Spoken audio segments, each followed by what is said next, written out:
केंद्रीय स्वास्थ्य राज्य मंत्री एसपी सिंह बघेल ने बजट को लेकर दी जानकारी। आगरा का सिविल एयरपोर्ट 589 करोड़ में बनकर होगा तैयार। आगरा वासी जल्द कर सकेंगे हवाई सफर की यात्रा। एमबीबीएस की सीटों में हुआ इजाफा। आंगनबाड़ी और आशाओं को आयुष्मान का मिलेगा लाभ। एसपी सिंह बघेल ने भारत सरकार की गिनाई उपलब्धियां। 2047 तक भारत बनेगा विश्व गुरु। प्रधानमंत्री आवास योजनाओं से लेकर फ्री राशन की अवधि को बढ़ाया गया। केंद्रीय राज्य स्वास्थ्य मंत्री एसपी सिंह बघेल ने प्रेस वार्ता करके दी जानकारी। एयरपोर्ट अथॉरिटी ने कंसल्टेंट की नियुक्ति कर दी है, सर्वे कर लिया, रिपोर्ट तैयार हो रही है। मुख्यालय प्रोजेक्ट के लिए टेंडर हो गया है। राज्य सरकार द्वारा भवन निर्माण के स्थान पर लगे हुए डिस्ट्रीब्यूशन लाइन को हटाया जाना बाकी है। टोटल प्रोजेक्ट की कॉस्ट 579 करोड़ है। Tender invite new terminal building CPP portal publish 23/12 को। Technical bid to be opened on 9 February. ये हमारा टेक्निकल बिड भी खुलने जा रही है। और total area new integrated terminal building 34,496 square metre. Multiple car parking हो रही है जो 16,810 स्क्वायर मीटर में बनेगी और लगभग 400 कारें वहाँ पर पार्क हो पाएंगी। तो ये बहुत अच्छा। तो ये 3 कागज मैं आपको उपलब्ध कराना हूँ। ज़्यादा खुशी की बात ये हुई है कि आंगनबाड़ी और आशा बहनों को आयुष्मान कार्ड दे दिया है। आंगनबाड़ी 25 लाख हैं, आशा बहनी 10 लाख हैं। 35 लाख 4 का गुणा करो, मियाँ बीवी और 2 बच्चे, तो 1,40,00,000 लोगों के 5 लाख रुपए का, तो 20-20 लाख का हर घर में वो सबसे अंतिम जो महिला का इंतजाम किया गया। 5 किलो गेहूं और चावल आने वाले 5 साल के लिए भी जब घोषित करते हैं तो आप लोग कहते हैं चुनाव दृष्टि से हुआ है। चुनाव हो जाएगा और 4 साल आगे भी जाएगा। तो चुनाव इस होने के 4 साल आगे तक की भी गारंटी है। दूसरा, मोदी की गारंटी की गाड़ी जो थी विकसित भारत संकल्प यात्रा हर राजस्व गाँव में गई है। सरकार दरवाजे पे गई है। हमारे विभाग में यह हालत हुई है कि 52 करोड़ लोगों ने स्क्रीनिंग कराई है डायबिटीज की और 56 करोड़ लोगों ने हाइपरटेंशन की अपना जांच कराई है और करीब 10 करोड़ लोगों ने टीबी का टेस्ट भी कराने का काम किया है। तो आयुष्मान भवन में सब विभाग जाते थे, लेकिन सबसे अच्छी परफॉर्मेंस, हालांकि राज्य की गाड़ियां हैं, ये स्वास्थ्य एवं परिवार कल्याण विभाग ने अपना स्टाफ भेजा है।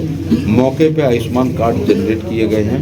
29 करोड़ लोग हम लोग आयुष्मान कार्ड बना चुके हैं और 75,000 करोड़ दे चुके हैं। 6.5 करोड़ लोग इलाज करा चुके हैं और 27,000 अस्पतालों को कर दिया है। सबसे इम्पोर्टेंट पॉइंट मैं भूल रहा था कि अगर 40 महिलाएं कैंसर से, सर्वाइकल कैंसर से दुनिया में मरती हैं तो आपको अचंभा होगा 27 भारत में मरती हैं। तो कहाँ दुनिया इतनी बड़ी है। इसके बाद भारत 40 में से 27 मौत होती हैं। वित्त मंत्री जी ने सर्वाइकल कैंसर में जो CPV है उसको HPV वैक्सीन के लिए कहा है कि हम उसको ध्यान रखेंगे। ये 9 साल से 14 साल की लड़कियों को वैक्सीनेशन हो जाएगा तो इनको ज़िंदगी में कभी सर्वाइकल कैंसर नहीं होगा। और आज ये बात मैं अंतर्राष्ट्रीय कैंसर दिवस के दिन ये कह रहा हूँ और प्रधानमंत्री जी का, वित्त मंत्री जी का धन्यवाद करता हूँ। इस वार्ता का उद्देश्य जो महामहिम राष्ट्रपति का भाषण हुआ है जिसमें उन्होंने सरकार की उपलब्धियों को बिंदुवार बताया है, उसकी एक प्रति आपको उपलब्ध कराना।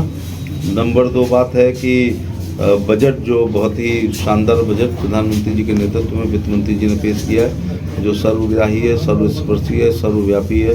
किसान का, मजदूर का, छात्रों का, उद्योगपतियों का, सबका ख्याल रखा गया। कोई टैक्स एक्स्ट्रा नहीं लगा है और लगभग 7 लाख तक से कोई टैक्स का भार 7 लाख की इनकम तक नहीं पड़ेगा। जिसमें ये वाले बजट मुझे ऐसा लग रहा है कि भारत 2047 में जब अपनी आज़ादी के 100 साल मनाएगा और हम नंबर 1 इकोनॉमी होंगे या हम सुपर पावर होंगे या हम एक विश्व गुरु होंगे, विकसित राष्ट्र होंगे, उसकी बुनियाद रखने वाला ये अकेला बजट नहीं है। पिछले 10 बजट उसी की बुनियाद को रखने वाले हैं। मैं 67 बनाम 10 की अगर तुलना करूँगा तो ये 10 साल भारी पड़ रहे हैं 67 साल पर। 7 हमें एम्स मिली थी विरासत में और जिसको बढ़ा करके 22 कर दिया गया। 1 district 1 medical college, 350 medical college होते थे, 700 से ऊपर हो गए। UG की संख्या जितनी थी MBBS की उससे दुगनी कर दी गई है, जबकि 10 साल में आबादी दुगनी हुई। PG की संख्या से दुगनी, बल्कि 107 से 126% बढ़ा दिया गया। सड़क यूपीए की तुलना में 10 गुना रोज बन रही है।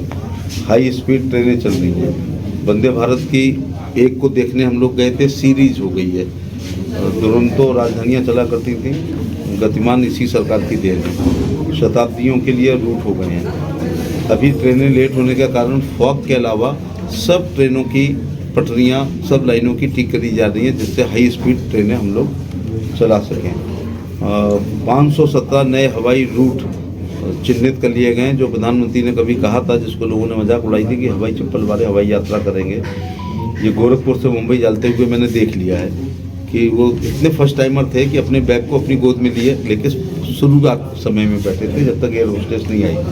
जबकि महिलाओं के ये एलबी के पर्स को भी आजकल ऊपर रखा जाता है, छोटा सा पर्स, आप कुछ नहीं रख सकते। अब अपने सुन के बैग को भी अपनी गोद में नहीं सकते, वो सब गोद में रखे थे। तो समझ गया कि ये फर्स्ट टाइमर हैं।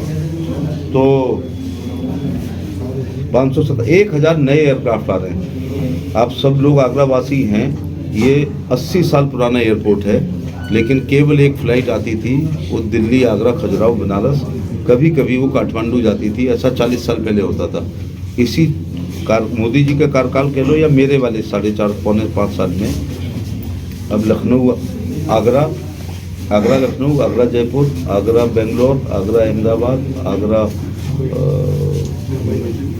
मुंबई फ्लाइट चल रही हैं। और जो सिविल एयरपोर्ट की उपलब्धि मैंने भी आपको बताई है, आप कहो तो पढ़ के सुना दूं कि राज्य सरकार द्वारा 92.5 एकड़ भूमि एयरपोर्ट अथॉरिटी को दे दी है। सिटी के लिए फिर पैसा एक्सटेंड कर दिया गया है। मेट्रो के लिए अगली किस्त जारी हो गई है, ये आगरा के लिए ही हो रहा है। अब आप बैराज की बात करेंगे तो मुख्यमंत्री ने इसके लिए डीपीआर बनाने के लिए कह दिया है कि बैराज के लिए। तो सिंचाई विभाग इस मामले में आप उससे पूछ सकते हैं, वहाँ से आदेश आ गया है कि डीपीआर बनाएं।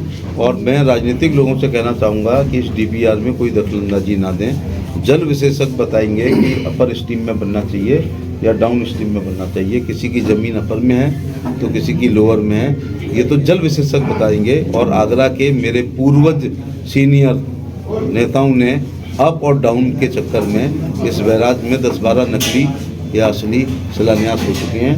मैं उद्घाटन वाले दिन में विश्वास करता हूँ शिलान्यास। तो बस ये होगा।